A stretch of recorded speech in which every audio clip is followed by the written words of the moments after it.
छपरा शहर के राजेंद्र स्टेडियम में रक्षा मंत्री राजनाथ सिंह ने कांग्रेस सरकार पर बोला हमला। आपको बता दें कि चुनावी सभा को संबोधित करते हुए रक्षा मंत्री राजनाथ सिंह ने कांग्रेस सरकार पर हमला बोला। उन्होंने कहा कि कांग्रेस सरकार में देश का हाल बुरा था। साथ ही उन्होंने कहा कि जो उनके घटक और सहयोगी दल हैं जैसे राष्ट्रीय जनता दल, उनके कार्यकाल में बिहार में काफी जंगल राज था। उन्होंने कहा कि इस बार मोदी सरकार अगर बनती है तो 70 वर्ष से अधिक आयु के लोगों को 5 लाख रुपए का आयुष्मान कार्ड के तहत इलाज फ्री किया जाएगा। साथ ही उन्होंने कहा कि कांग्रेस सरकार आने से देश का भविष्य खतरा में हो जाएगा। इसको लेकर उन्होंने जमकर जरूरत से ज्यादा आवाज कर रही है। पूर्व केंद्रीय मंत्री श्री रविशंकर प्रसाद जी, सांसद श्री जनार्दन सिंह जी सिग्रीवाल, श्री उमेश जी कुशवाहा, राज्यसभा सदस्य श्री संजय झा, शाहनवाज हुसैन पूर्व केंद्रीय मंत्री, श्री संतोष सिंह मंत्री बिहार सरकार, श्री जगन्नाथ ठाकुर, श्री महाचंद सिंह जी, श्री चंद्रिका राय जी, श्री मुनेश्वर चौधरी, श्री CN गुप्ता, श्री कृष्ण कुमार मंटू, श्री विनय सिंह, श्री ज्ञानचंद मांझी, हेम नारायण सिंह, अल्ताफ आलम राजू, दीपक कुमार सिंह, अशोक कुशवाहा, उज्ज्वल श्रीवास्तव, लक्ष्मी नारायण गुप्ता, अनूप श्रीवास्तव, धर्मेंद्र कुमार सिंह, अरविंद कुमार सिंह, वैद्यनाथ प्रसाद विकल, शत्रुघ्न भक्त और विवेक सिंह। और इस सभा में मौजूद मेरे सभी सम्मानित बहनों एवं भाइयों, शायद लंबे अरसे के बाद किसी सार्वजनिक सभा को संबोधित करने के लिए आप लोगों के सामने खड़ा हुआ। आप लोगों ने बहुत ही गर्मजोशी के साथ स्वागत किया है। आपने तालियां बजाकर स्वागत किया है। आपने बड़ी फूलों की हार पहनाकर आपने स्वागत किया है। लेकिन मैं जानता हूं भारत की परंपरा है और शिष्टाचार का तकाजा है, स्वागत, अभिनंदन और सलाम दुआ कभी एक तरफा नहीं होना चाहिए। इसलिए मैं भी अपनी तरफ से शीश झुकाकर आप सभी बहनों भाइयों का हार्दिक अभिनंदन करता हूं। आप सभी का मैं स्वागत करता हूं। मेरे बहनों भाइयों, यदि आज आपके बीच में आया हूं तो राजीव प्रताप जी रूड़ी के लिए आपके प्रचंड समर्थन की अपील करने के लिए आया हूं। राजीव प्रताप रूड़ी जी का मैं समझता हूं छपरा क्या, देश का बुद्धिजीवी समाज भी अच्छी तरह जानता है वह कैसे व्यक्ति हैं। भारत की संसद में जिस प्रभावी तरीके से आपकी आवाज को बुलंद करने का काम राजीव प्रताप जी रूड़ी करते हैं, बहनों भाइयों, उसकी जितनी भी सराहना की जाए वह कम है। ये एक अच्छे वक्ता हैं, प्रभावी तरीके से देश की समस्याओं को भारत की संसद में आवाज देते हैं राजीव प्रताप रूड़ी। तो एक अच्छे पायलट भी हैं। मुझे पक्का विश्वास है कि इस चुनाव में भी आप सबका इन्हें समर्थन प्राप्त होगा और सारे विपक्षी दलों को हमारे राजीव प्रताप रूड़ी जो एक कुशल पायलट हैं उनको हवा में उड़ा देंगे। मैं पूरी तरह से आश्वस्त हूं।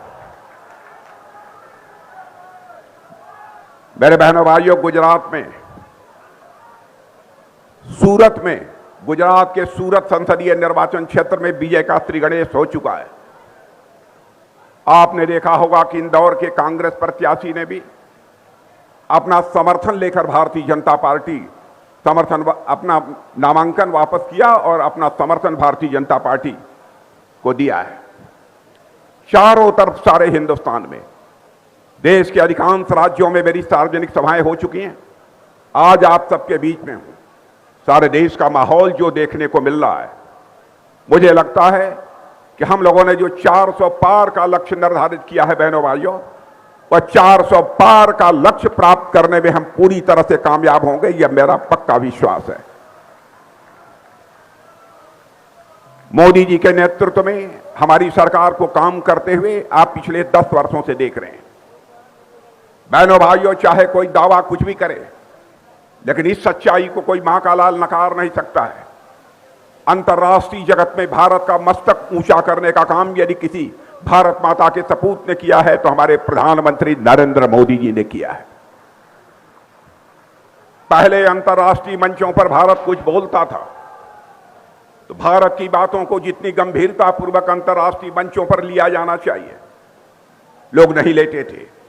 लेकिन आज भारत यदि अंतर्राष्ट्रीय मंचों पर बोलता है, सारी दुनिया कान खोलकर सुनती है कि भारत बोल क्या रहा है। यह भारत की हैसियत बड़ी है।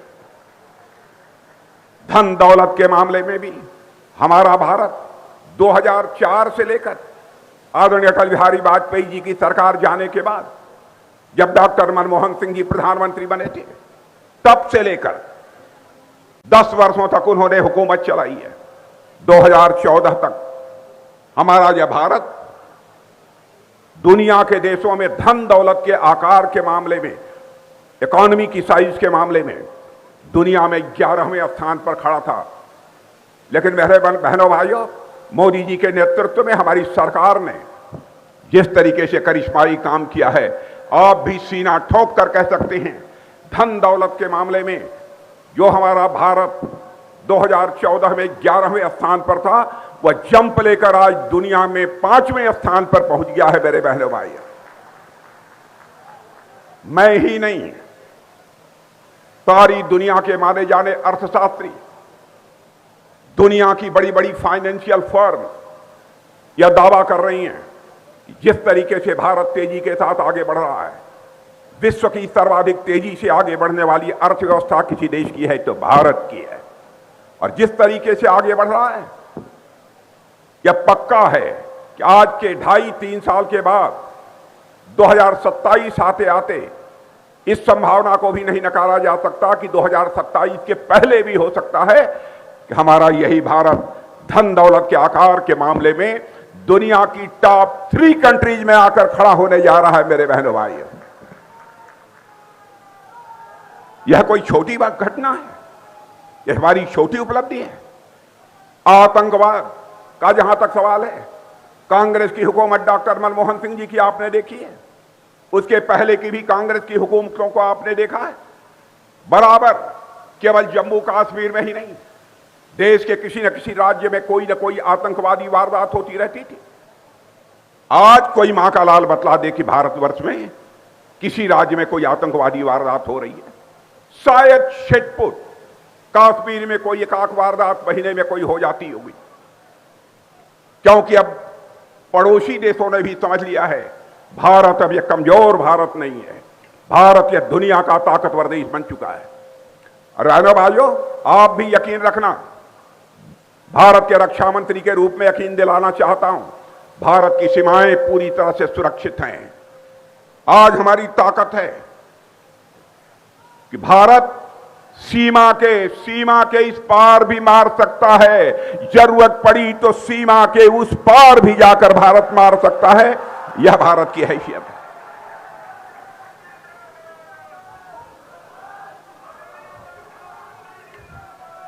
और मेरे बहनों भाइयों, मैं यह भी कहना चाहता हूं, भ्रष्टाचार, और मैं जानता हूं भ्रष्टाचार से बिहार के लोग बहुत ही त्रस्त हैं। हर सरकार, बैठ जा बेटा, हर सरकार जो भी बिहार में बनती रही है दावा करती रही है, हम आएंगे, हम भ्रष्टाचार को मिटाएंगे। पंडित जवाहरलाल नेहरू ने भी कहा था भ्रष्टाचार समाप्त करके हम भारत की गरीबी को समाप्त करेंगे। इंदिरा जी ने भी कहा कि भ्रष्टाचार को मैं समाप्त करके भारत की गरीबी को दूर करूंगी। डॉक्टर मनमोहन सिंह जी भी यही कहते रहे, राजीव गांधी जी ने भी इसके पहले यही कहा था। लेकिन भ्रष्टाचार समाप्त नहीं हुआ मेरे बहनों भाई। लेकिन मैं आपसे पढ़े लिखे लोगों से अपील करना चाहता हूं, अब तक की जितने भी कांग्रेस की सरकारें नहीं है, एक भी ऐसी सरकार नहीं है जिस सरकार के मंत्रियों के ऊपर अथवा सरकार के ऊपर भ्रष्टाचार के गंभीर आरोप न लगे। यहां तक कि डॉक्टर मनमोहन सिंह जी के शासनकाल में सरकार में बैठे हुए मंत्री को भ्रष्टाचार के आरोपों के कारण जेल की हवा खानी पड़ी थी।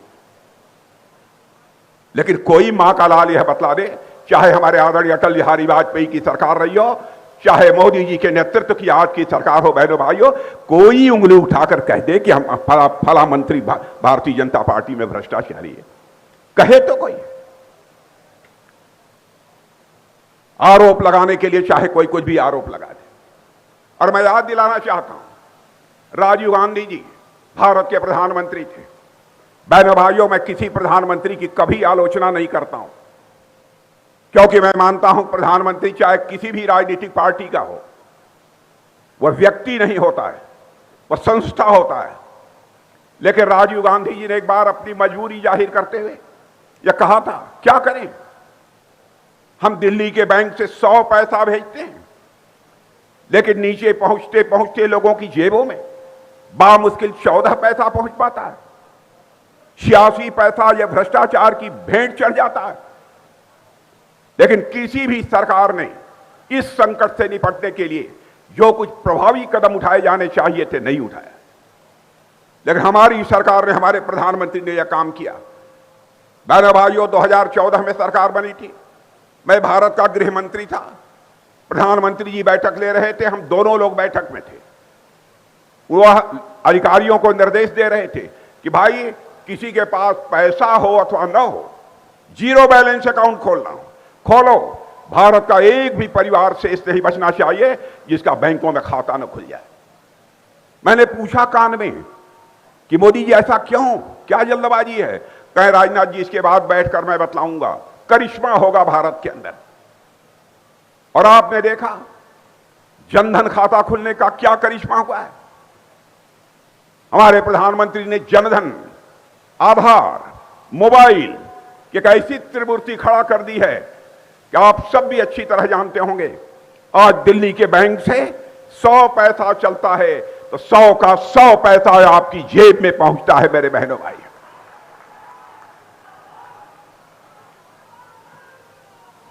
भ्रष्टाचार पर अंकुश भाषण देकर समाप्त नहीं किया जा सकता। भ्रष्टाचार पर यह अंकुश लगाना है तो उसके लिए सिस्टम में बदलाव लाना होगा, व्यवस्था में बदलाव लानी होगी, और यह हमारी सरकार कर रही है।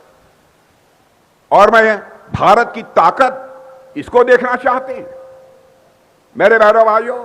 आपको मालूम होगा, मैं जानता हूं बिहार की जनता राजनीतिक दृष्टि से सर्वाधिक जागरूक जनता है। रूस और यूक्रेन के बीच पिछले 2 वर्षों से अधिक का समय हो गया, युद्ध चल रहा है। दोनों तरफ से मिसाइल चल रही है, तोप चल रहे हैं, गोले चल रहे हैं, बम चल रहे हैं। हमारे भारत के रहने वाले हजारों बच्चे यूक्रेन में पढ़ते थे। उनके माता पिता जो भारत में रहते थे, उन्हें चिंता हुई कहीं रूस से चलने वाले मिसाइल और बम से हमारे बच्चों की जिंदगी न खतरे में पड़ जाए। सब लोग एक प्रतिनिधिमंडल लेकर प्रधानमंत्री से मिले। उन्होंने कहा, मोदी जी चाहे जो कुछ भी हो जाए, आंखों में सबके आंसू थे। उन्होंने कहा चाहे जो कुछ भी हो जाए, हमारे बच्चों को यूक्रेन से बाहर निकाल कर ले आइए। कितनी बड़ी चुनौती थी, कितना बड़ा काम था। बहनों भाइयों, हमारे प्रधानमंत्री ने क्षण भर की देर नहीं लगाई। उन्होंने रूस के राष्ट्रपति मिस्टर पुतिन से बात की और यूक्रेन के राष्ट्रपति मिस्टर जेलेंस्की से बात की। और आपको जानकर खुशी होगी, आपका सीना चौड़ा हो जाएगा। दोनों राष्ट्रपतियों से बात करने के बाद 4.5 घंटे के लिए रूस और यूक्रेन का युद्ध रुक गया और 22,000 भारत के बच्चे वहां से चलकर भारत आ गए। यह है हमारा भारत, यह है हमारा भारत। बहनों भाइयों, यहां की चाहे कांग्रेस की सरकार रही हो, कांग्रेस आरजेडी की मिली हुई सरकार रही हो, भ्रष्टाचार के लोगों के ऊपर आरोप लगते हैं, फिर भी डंके की चोट पर जनता के सामने जाकर यह वोट मांगते हैं। बहनों भाइयों, यदि किसी के ऊपर कोई आरोप लगता है तो थोड़ा तो लोक लाज तो होना चाहिए। बहनों भाइयों, लोकतंत्र बिना लोक लाज के नहीं चल सकता। क्या हो रहा है यहां? मैं जानता हूं आप लोग राजनीतिक दृष्टि से जागरूक हैं, बड़ा परिवर्तन ला सकते हैं और आप ही लोग ला सकते हैं। इसलिए मैं आप लोगों से अपील करना चाहता हूं, मेरे बहनों भाइयों, इधर देखिए न उधर देखिए। भारतीय जनता पार्टी का जो प्रत्याशी है अथवा हमारी एनडीए का, हमारा जेडीयू का कोई प्रत्याशी है, आंख बंद करके बहनों भाइयों आपकी मुहर लगनी चाहिए। मैं अपील करने के लिए आया हूं। लालटेन युग की वापसी किसी भी सूरत में बिहार में नहीं होनी चाहिए। मैं विशेष रूप से जवानों से कहना चाहता हूं, लेकर फैसला, संकल्प लेकर आगे बढ़ो। कभी कहते थे हम चरवाहा युग आएगा, कभी कहते थे लालटेन युग आएगा। क्या करना चाहते हैं लोग? खिलवाड़ बना दिया है बिहार को। एक तरफ मांग की जा रही है धर्म के आधार पर आरक्षण दिया जाना चाहिए। बहनों भाइयों, धर्म के आधार पर आरक्षण देने की व्यवस्था हमारे भारत के संविधान में नहीं है। क्यों देश की जनता की आंखों में आप धूल झोंक रहे हो? कैसे दोगे आप? हिम्मत है तो जनता की आंखों में धूल झोंक कर राजनीति मत करो, बल्कि जनता की आंखों में आंख डालकर राजनीति करो। मैं आरजेडी और कांग्रेस के लोगों से कहना चाहता हूं।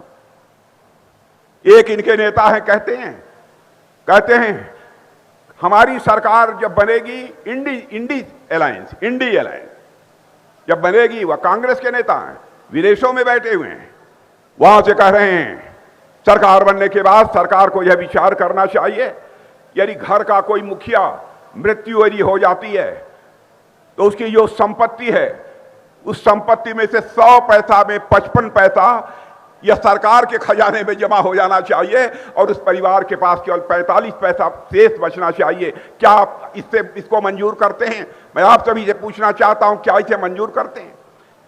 जो पीछे खड़े हैं लोग, मैं उनसे पूछना चाहता हूं, क्या आपको मंजूर है? कहां ले जाना चाहते हैं? देश को गर्त में ले जाना चाहते हैं? क्यों कोई निवेश करेगा? क्यों कोई पूंजी बनाएगा?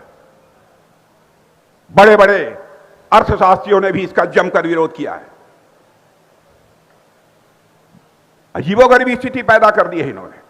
बहनों भाइयों, सरकार ने क्या किया है हमारे बहुत सारे पूर्व वक्ताओं ने बतलाया होगा, क्योंकि आगे की भी सभा है, मुझे जाना है।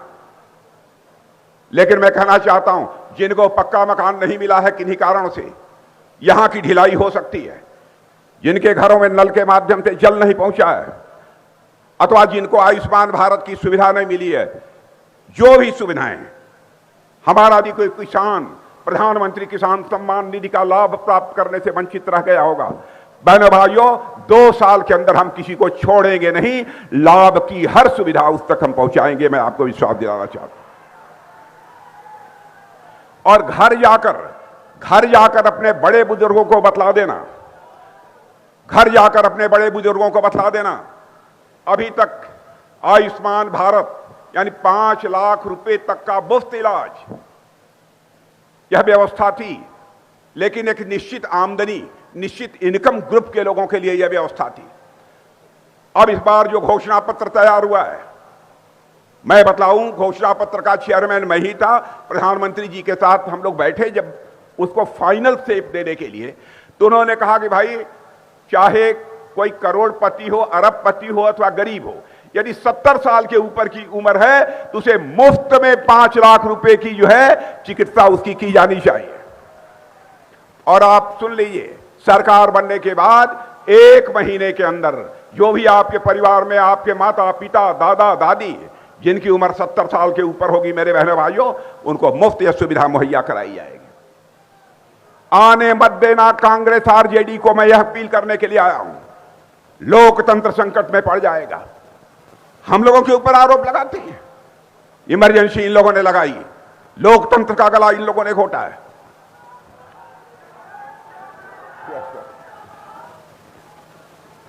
चलिए, साम्राज्य आ गए। इसलिए बहनों भाइयों, मैं आप सबसे यह अपील करना चाहता हूं कि आप सभी का भरपूर समर्थन भारतीय जनता पार्टी और जनता दल यू के प्रत्याशी जहां भी हो, यानी एनडीए का प्रत्याशी जहां भी हो, उसे प्राप्त होना चाहिए। और राजीव प्रताप रूढ़ी का जहां तक प्रश्न है, उनसे आप सभी लोग अच्छी तरह परिचित हैं। जमकर राजीव प्रताप रूढ़ी ने अपने क्षेत्र की सेवा की है, जमकर सेवा की है। कभी कभी लोग हमारे यहां संसद में भी कहते थे, राजीव जी आप अपने संसदीय क्षेत्र को ज्यादा समय देते हैं, हम लोग तो इतना नहीं देते हैं। राजीव प्रताप रूढ़ी यही कहते हैं, क्षेत्र की जनता ने यदि मुझे चुनकर यहां पर भेजा है तो हमसे जो अपेक्षाएं हैं, उन अपेक्षाओं को पूरा करने की मैं अपनी तई भरपूर मैं कोशिश करूंगा। और बराबर राजीव प्रताप रूढ़ी ने इस काम को किया है। और आज मैं आपको बतला कर जाना चाहता हूं, मेरे बहनों भाइयों, राजीव प्रताप रूढ़ी कोई सामान्य शख्सियत नहीं है। राजीव प्रताप रूढ़ी, मुझे लगता है केवल सांसद आप नहीं चुन रहे हैं, आप एक बड़ी हस्ती को चुन रहे हैं। यह मैं कहना चाहता हूं। आप सबका भरपूर समर्थन प्राप्त होना चाहिए। यही अपील करते हुए और आप सबको धन्यवाद देते हुए अपना निवेदन समाप्त करता हूं। आप सबको बहुत बहुत धन्यवाद। बहुत बहुत धन्यवाद।